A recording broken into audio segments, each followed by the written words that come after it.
இந்த தருணத்துல சித்ரா எவ்வளவு மிஸ் பண்றீங்க நீங்க? கோ-ஆர்டிஸ்ட் எனக்கெல்லாம் பயங்கர ஷாக்கு.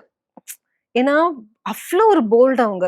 நான்லாம் சுத்தமா போல்டே இல்ல. நான் எங்க அம்மா பின்னாடியே சுத்திட்டு இருந்த ஆளு. ஸோ சித்ரா மாரி ஒரு பெர்சன் பார்க்கும்போது எனக்கு பயங்கர சர்ப்ரைஸா இருக்கும். ஏன்னா, ஃபுல் டே லாங் லொகேஷன் வேற. ஃபுல் வில்லேஜ் இதுதான்.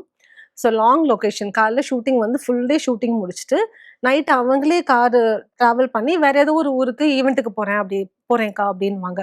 முடிச்சுட்டு அந்த நெக்ஸ்ட் டே ஃபுல்லா முடிச்சு திருப்பி அவங்களே டிரைவ் பண்ணிட்டு திருப்பி ஷூட்டிங்க்கு வருவாங்க. எப்படி சித்ரா முடியுது உன்னால? அப்படின்னு நான் கேட்டுருக்கேன்.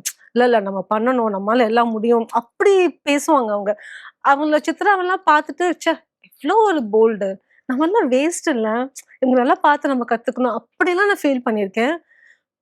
அந்த கேள்விப்பட்டப்போ எனக்கு பேச்சே இல்லாத மாதிரி ஆயிட்டேன் நானு. ஏன்னா அவ்ளோ ஒரு போல்டு. நெறைய இடத்துல வந்து அந்த போல்டு தான் பிரச்சனையா இருக்கும்னு ஃபீல் ஆச்சு. ஓகே. ஏன்னா, அப்படி ஒரு விஷயம் பண்றதுக்கு ஒரு தைரியம் வேணும்ல.